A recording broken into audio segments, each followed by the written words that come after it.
राधे राधे दोस्तों, आज हम आपको सुनाएंगे दो बहनों की कहानी।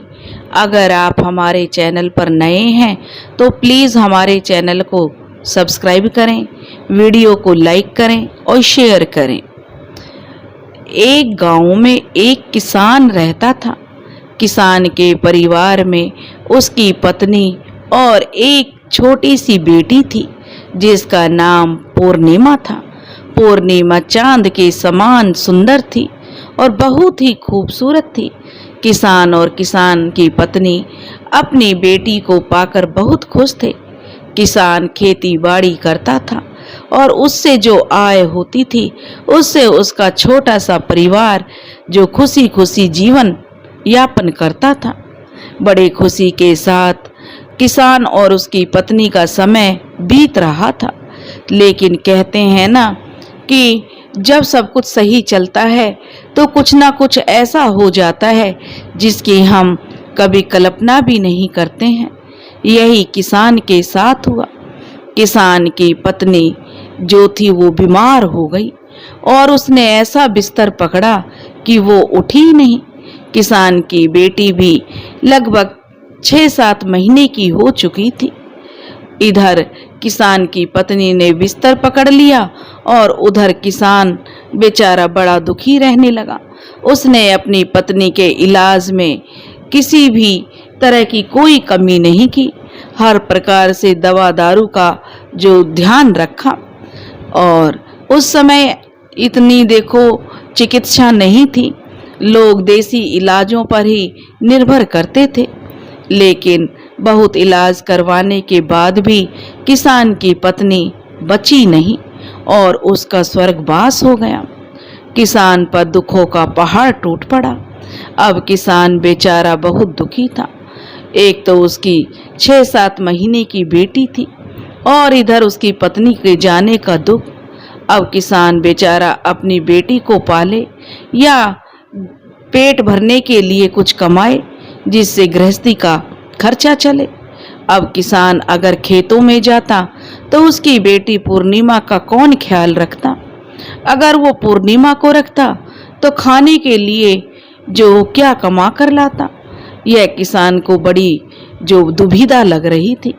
अब किसान के जो अड़ोसी पड़ोसी यार रिश्तेदार थे सबने किसान को समझाया कि देखो भाई, अब तुम्हें दूसरा विवाह कर लेना चाहिए क्योंकि तुम्हारी बेटी बहुत छोटी है, उसे भी माँ की ज़रूरत है।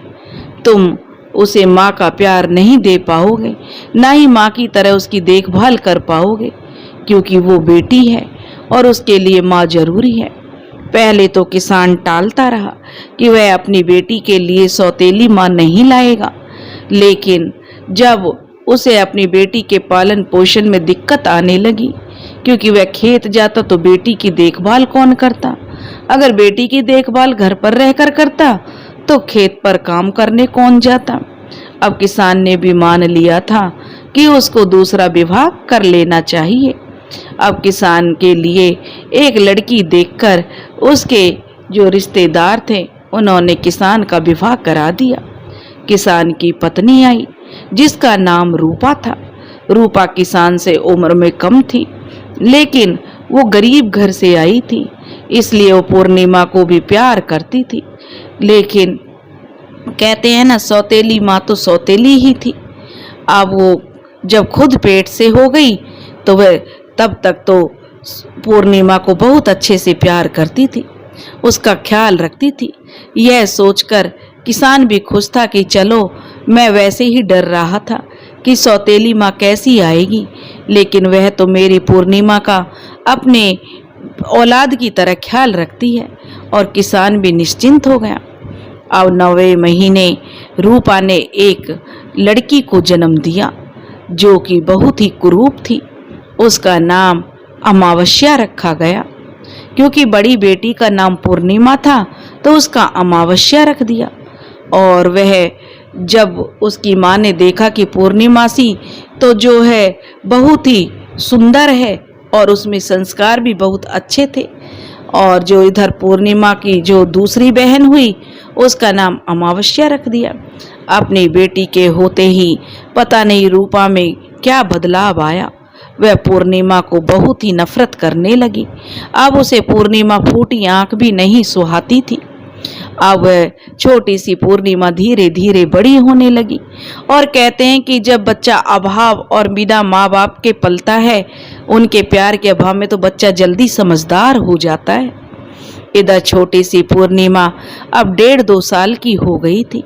वो चलने लगी थी और अपनी तोतली जवान में जो बातें करती थी, क्योंकि जो पूर्णिमा की माँ थी वह बहुत पूजा पाठ किया करती थी, इसलिए उसके संस्कारों की जो छवि पूर्णिमा पर दिखाई देती थी। वह छोटी थी तभी लोटा भरकर जल का ले जाती और शिवलिंग पर दिया करती थी। लेकिन जब तो सब सोचते कि बचपन है, और लेकिन उसकी माँ, सौतेली माँ जो रूपा थी, उसको पूर्णिमा का कोई भी काम नहीं सुहाता था। धीरे धीरे दोनों बच्चियां बड़ी हो रही थी। अब उसने, जो सौतेली माँ ने, दोबारा से पेट से हो गई। इस बार उसने एक बेटे को जन्म दिया। अब तो उसका पारा 7वें आसमान पर था। अब तो वह पूर्णिमा को बिल्कुल नहीं देखकर खुश होती थी। वह तो अपने बच्चों में खुश रहती थी। किसान भी यह बात समझता था। वह अपनी बेटी को प्यार करता तो पूर्णिमा की सौतेली माँ घर में कलेश करती थी, इसलिए किसान भी कुछ नहीं बोलता था। चुपचाप जो रूपा कहती थी उसी को सच मान लेता था। अब धीरे धीरे समय व्यतीत हुआ। दोनों लड़कियां बड़ी हो गईं। जिधर जो कहते हैं ना कि जो पूर्णिमा थी वह तो बहुत ही भगवान की पूजा पाठ, पूजा भक्ति करने वाली सुंदर सुशील लड़की थी। उसके उलट अमावस्या अपने नाम के ही अनुरूप जो एक तो कुरूप थी और दूसरा बड़ी नटखट थी। लेकिन कहते ना, माँ के लिए तो क्या कुरूप और क्या सुंदर, उसे तो अपनी औलाद ही प्यारी लगती है। लेकिन जो लड़का था जिसका नाम मोहन था, वह पूर्णिमा को बहुत प्रेम करता था। वह उसे अपनी सौतेली बहन नहीं समझता था। लेकिन अमावस्या और उसकी माँ दोनों पूर्णिमा को देखकर बिल्कुल भी खुश नहीं रहती थी। अब धीरे धीरे दोनों लड़कियां विवाह योग्य हो गई थी। विवाह के योग्य हो गईं और पूर्णिमा जो अड़ोस पड़ोस में सबकी चहेती थी, वह सबकी मदद किया करती थी। तो किसान ने कहा कि मैं पूर्णिमा का विवाह करना चाहता हूँ।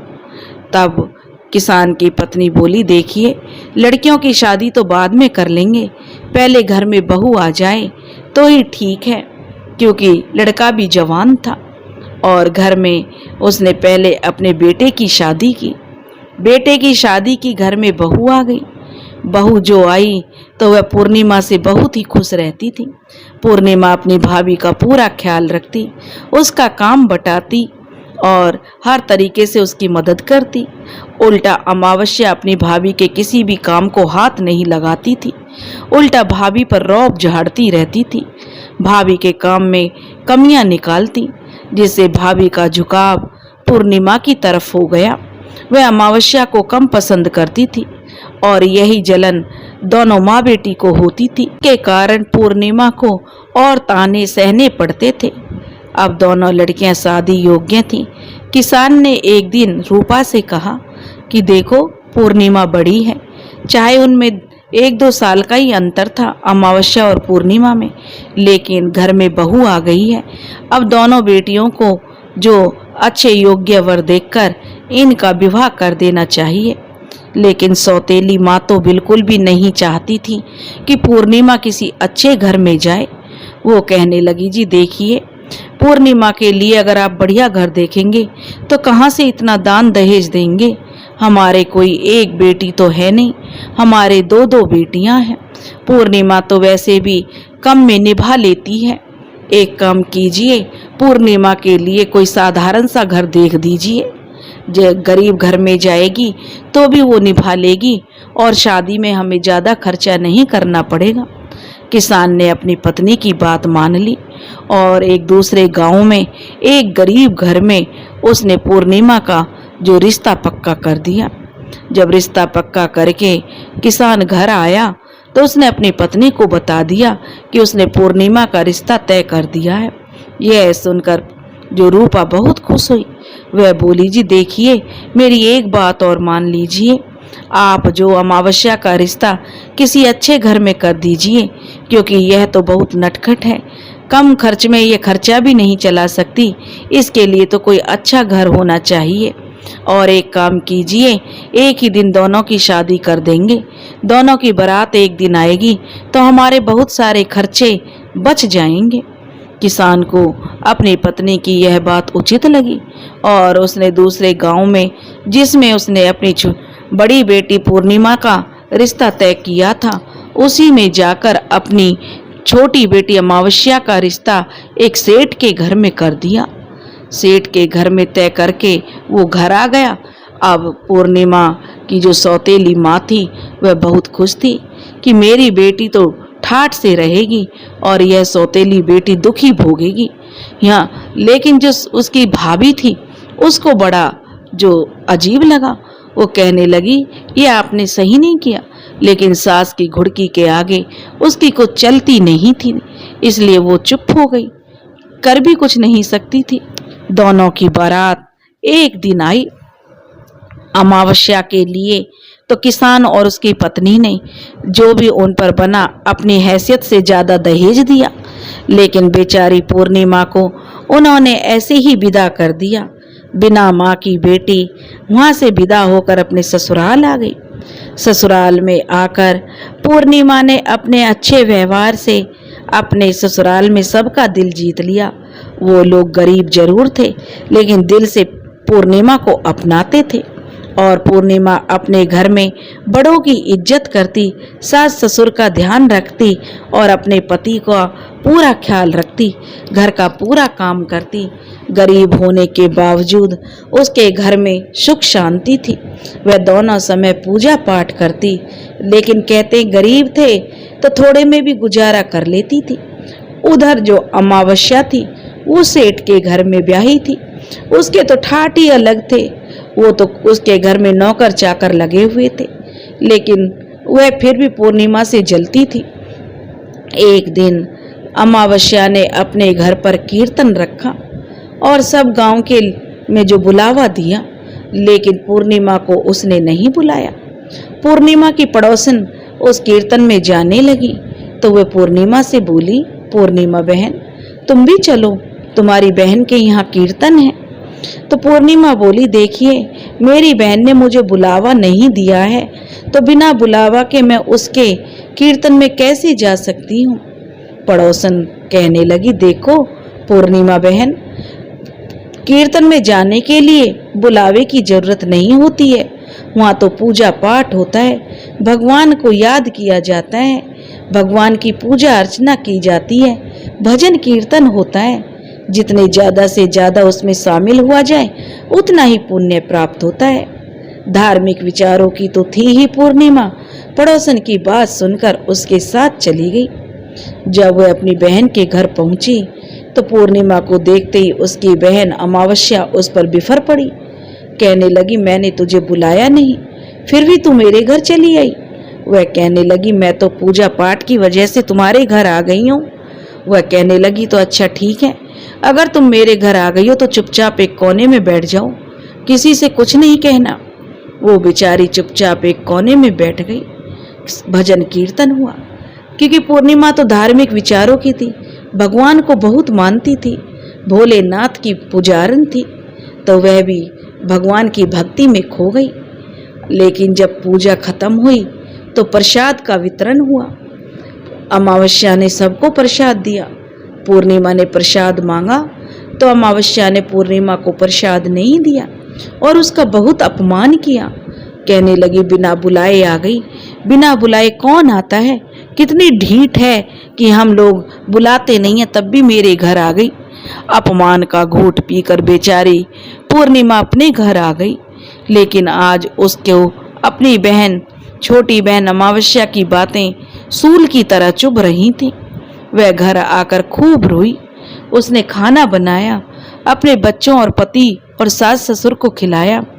उसका मन आज बहुत दुखी था, क्योंकि वह तो भगवान की सच्चे हृदय से पूजा करती थी और भगवान की पूजा की वजह से ही वो उसके घर गई थी। उसे क्या पता था आज उसे जहर का घूंट पीना पड़ेगा। अब वो अपने पति से बोली, देखिए जी, आज मेरा मन विचलित है। आज मैं अपने मायके होकर आती हूँ, तो आप बच्चों को देख लेना। कल सुबह तक मैं जल्दी आ जाऊंगी। खाना बनाकर बच्चों को खिला पिलाकर अपने सास ससुर और पति से आज्ञा लेकर पूर्णिमा अपने मायके की तरफ चल दी, क्योंकि जो भाभी थी वो अपनी पूर्णिमा की बहुत ही जो मदद करती थी, उसे बहुत पसंद करती थी।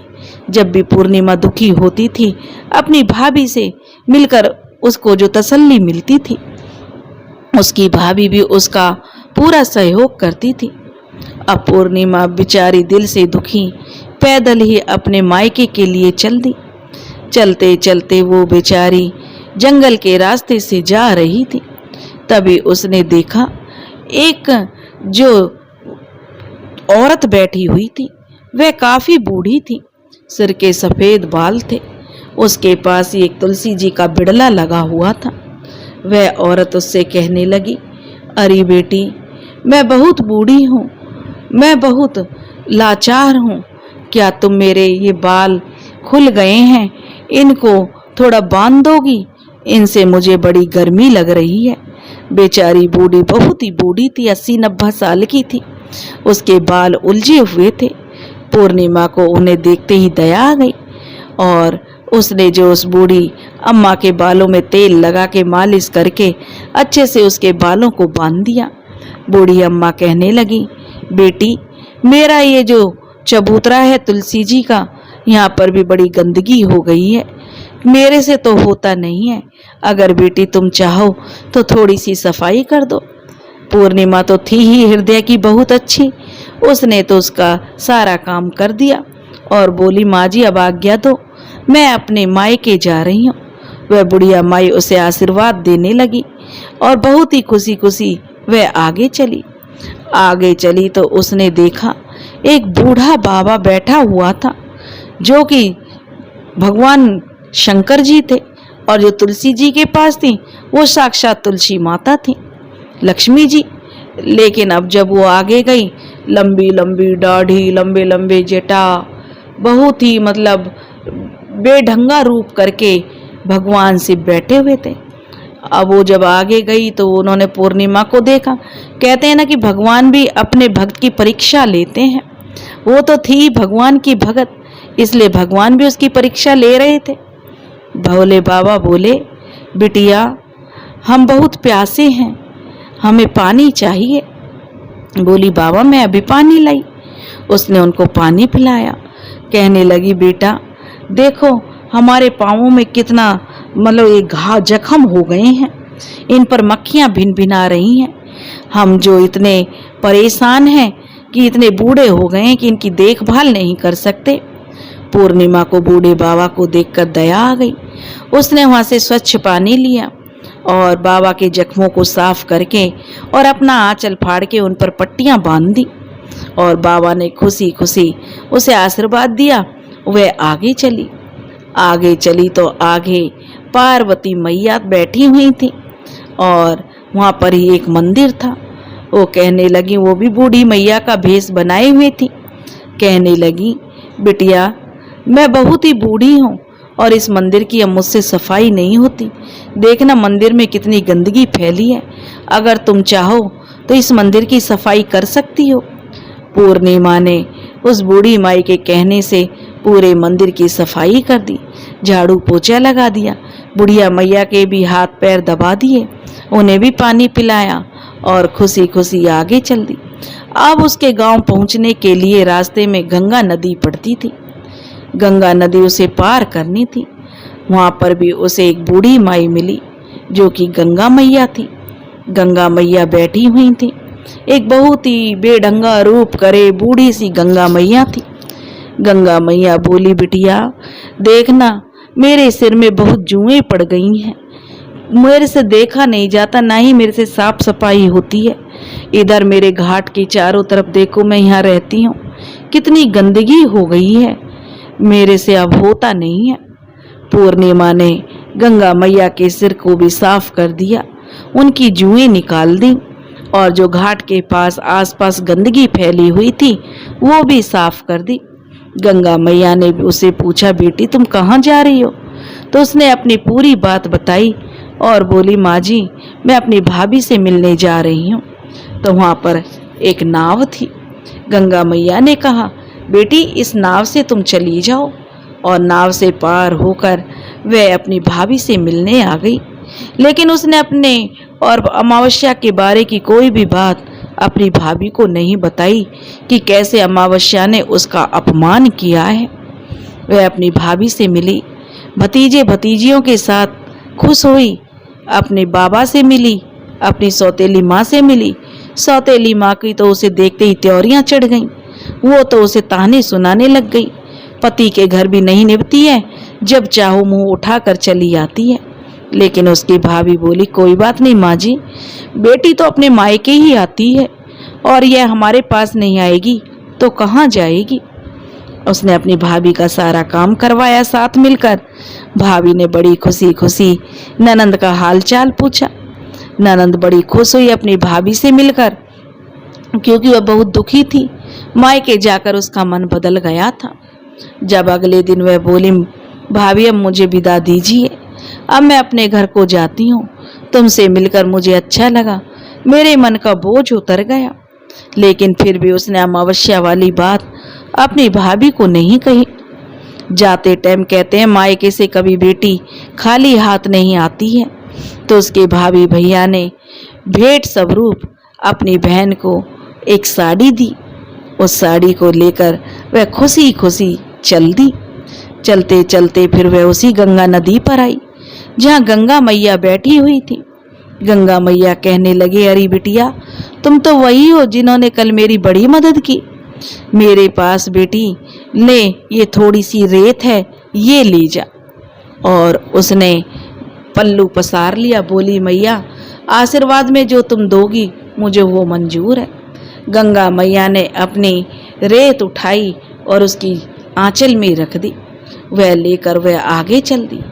आगे चली तो उसे पार्वती मैया मंदिर के पास मिली और कहने लगी, अरे बिटिया तुम तो कल वाली बिटिया हो ना, जो तुम जैसी बिटिया सच्चे हृदय वाली, जिसने मेरी इतनी मदद की। इतने लोग आते हैं, कोई हमें पूछते भी नहीं है, घृणा करके निकल जाते हैं।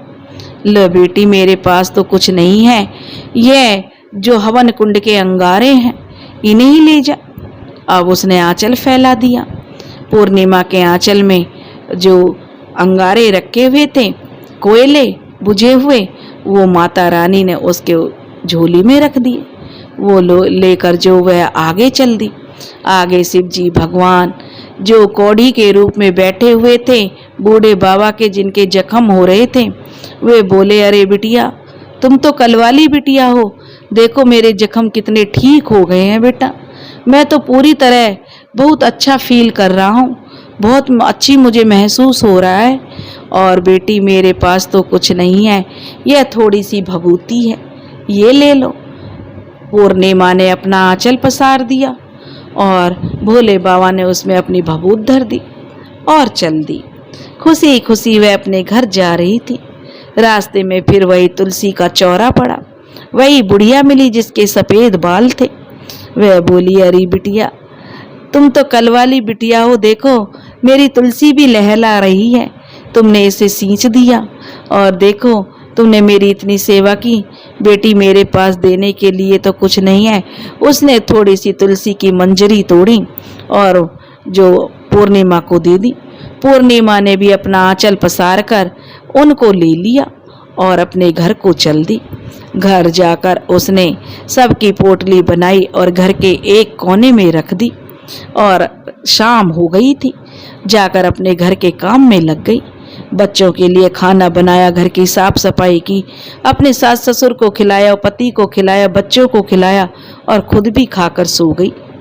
सुबह जब पूर्णिमा उठी तो क्या देखती है कि उसके घर में जब झाड़ू लगाने चली सुबह सुबह उठ के, तो उसका घर का कोना तो जो चमक रहा है, हीरे मोती तरह तरह के कीमती आभूषणों से चमक रहा है, हीरे मोतियों की चमक चमचम कर रही है। उसका पति बोला, अरे पूर्णिमा यह सब क्या है? तुम तो कल मायके गई थी, ये सब क्या चमत्कार कर लाई हो? कहीं से चोरी की है, डकैती डाली है, क्या बात है? पूर्णिमा कहने लगी, देखिए जी, ना तो मैंने कहीं चोरी की, ना ही कोई डकैती डाली। यह सब तो भगवान ने खुश होकर मुझे दिया है। और उसने कल जब वह दुखी थी, यह बात उसने अपने पति को भी नहीं बताई थी कि उसकी बहन अमावस्या ने उसका कितना अपमान किया था। वहां से लेकर उसने अपने मायके तक की, जब वो गई रास्ते में कौन कौन मिले, सारी बात अपने पति को बता दी। तो उसके पति ने भी हाथ जोड़ लिए और पूर्णिमा ने भी, कि वो तो साक्षात भगवान के दर्शन करके आई है। पूर्णिमा, तू सच्चे हृदय की सच्ची औरत है। तू दुख सुख सबका जानती है, सबके दुख में दुखी होती है। भगवान ने तुझसे प्रसन्न होकर ही तेरे दुखों का अंत कर दिया है। अब तो पूर्णिमा के तो दिन ही बदल गए। जिसके दिन भगवान बदले भला कौन है उसे रोकने वाला? पूर्णिमा के दिन बदल गए, तो पूर्णिमा के तो ठाठ हो गए। पूर्णिमा के घर में किसी चीज की कमी नहीं रही। जहाँ कच्चा सा छप्पर झोपड़ी पड़े हुए थे, वहाँ अच्छा मकान बन गया। अब तो पूर्णिमा की तो सारे गांव में वाहवाही हो गई कि पता नहीं ऐसा क्या चमत्कार हुआ है जो पूर्णिमा के घर इतना कुछ धन दौलत भर गई। अब जब ऐसा कोई काम होता है तो आसपास के गांवों तक भी चर्चा फैल जाती है। यही चर्चा अमावस्या तक भी पहुंची। अमावस्या को सुनकर बड़ा दुख हुआ। वह दौड़ी दौड़ी पूर्णिमा के घर आई और बोली, पूर्णिमा, सच सच बता, तू इतनी अमीर कैसे हो गई? तुझे तो गरीब रहना था। देख, तू मुझसे ज्यादा अमीर नहीं हो सकती। उसकी तो घमंड भरी बातें थी। वह कहने लगी, बहन अमावस्या, तुम कौन हो मुझे गरीब अमीर करने वाली? भगवान जिसको देता है छप्पड़ फाड़ के देता है।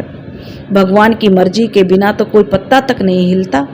फिर ये तो भगवान की देन है और मेरी किस्मत है कि भगवान ने मेरी किस्मत सुधार दी। वह कहने लगी, सच सच बता, नहीं तो मैं राजा से जाकर शिकायत करूंगी।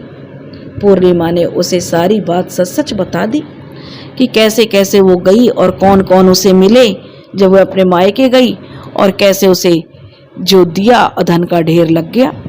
अपनी कहानी बताई। अब वह बोली, तो ठीक है, मैं भी पीहर जाऊंगी। बोली, तू मेरा अपमान कर। वह बोली, मैंने तो आज तक किसी का अपमान नहीं किया।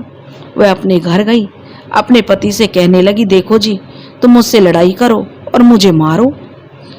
अब जो वह कहने लगा, अरे अमावस्या, तुम क्या कह रही हो? अक नहीं जी, मुझे मारो। उसके पति ने उसमें 2-4 चांटे धर दिए। वो रूस मटक के अपने मायके की घर चल दी। चलते चलते उसे भी वो तुलसी मैया के पास बूढ़ी औरत मिली। वह बोली, अरे बेटी, कौन जा रही है? जरा देख, मेरे बाल कितने उलझे हुए हैं। देख, मेरा तुलसी जी का जो बिड़ला है सूख रहा है, जरा इसे सींच दे।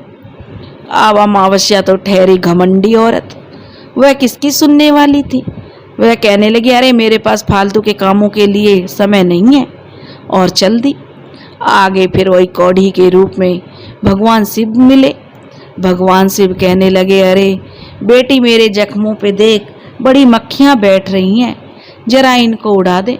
वह नाक मुंह सिकोड़ते हुए बोली, अरे बाबा, परेकू रहे, इतनी घिन आ रही है, मेरे को देख नहीं रहा है? इतने जख्म तुझे हो रहे हैं, दूर रह, मेरे से इन्फेक्शन फैल जाएगा। वह उसे भी इग्नोर मार के चल दी। आगे पार्वती मैया मिली। बोली, बेटी, मेरे सिर में जूं पड़ गई हैं, देख दे और मेरे मंदिर की सफाई कर दे। वह बोली, मैं फालतू काम नहीं करती किसी के, मुझे देर हो रही है घर जाने के लिए। उसने उनका भी नहीं किया। अब आगे गई तो सामने उन्हें गंगा मैया मिली। गंगा मैया ने भी कहा, बेटी, मेरे घाट की सफाई कर दे, मेरा सिर देख दे। उसने कहा, देख बुढ़िया, मुझे समय नहीं है, मैं किसी अच्छे काम के लिए जा रही हूँ, मुझे टोको मत ना। और वह गंगा जी पार करके अपने पियर पहुँच गई। ना भाभी से मिली, ना कुछ, जाके माँ के पास बैठ गई और लगी पूर्णिमा की चुगलियाँ करने। माँ, पूर्णिमा आई थी, भाभी ने उसे बहुत कुछ दे दिया, घर से इतना भर के दिया है, उसके तो दिन ही बदल गए। पूर्णिमा ने अपनी माँ और उसकी भाभी की लड़ाई करवा दी घर में। वह कहने लगी, माँ जी, मैंने तो एक साड़ी के अलावा पूर्णिमा को कुछ नहीं दिया, लेकिन बेटी के सिकाए में आकर रूपा ने अपनी बहू के साथ काफ़ी झगड़ा किया। वह कहने लगी, हम क्या दे सकते हैं? वो तो उसकी किस्मत है, उसके कर्म हैं, वो अच्छे कर्म करती है, इसलिए भगवान ने उसकी सुनी है। लेकिन उसको कहाँ चैन पड़ता था अमावस्या को। उसने खूब झगड़ा कराया। जब वह विदा होने लगी तो कहने लगी, भाभी मुझे साड़ी तो दे दो। वह कहने लगी, दीदी तुम्हारे लायक मेरे पास कोई साड़ी नहीं है, तुम्हें मैं क्या साड़ी दूंगी। कल से आई हो जब से तो तुमने जो मेरे घर में झगड़ा करवा रखा है। अमावस्या की माँ ने उसे कई कई साड़ियाँ दी, क्योंकि माँ थी उसकी तो, और बोली, बेटी तुझे जो जरूरत हो तो मुझसे कह, क्यों इससे कह रही है, ये तो पूर्णिमा को ही देगी, इसे अपनी ननंद नहीं लगती, इसे तो वही ननंद लगती है। तरह तरह के ताने जो अपनी भाभी को सुनाकर वहाँ से चल दी। चलते चलते गंगा मैया से बोली, अरे बेटी ले मेरे पास थोड़ी सी रेत है, ले जा। वह बोली, हाँ रेत ही देगी। तभी उसे याद आया कि हाँ पूर्णिमा को भी रेत दी। उसने अपनी झोली में रेत ले ली, चल दी आगे। आगे गई तो फिर वहाँ पार्वती मैया मिली। पार्वती मैया बोली, बेटी ले मेरे पास तो ये अंगारे हैं, ले जा। बोली, तुमने मेरी बहन को भी तो दिए, अब तो तू भी ले जा। उसे दे दिए।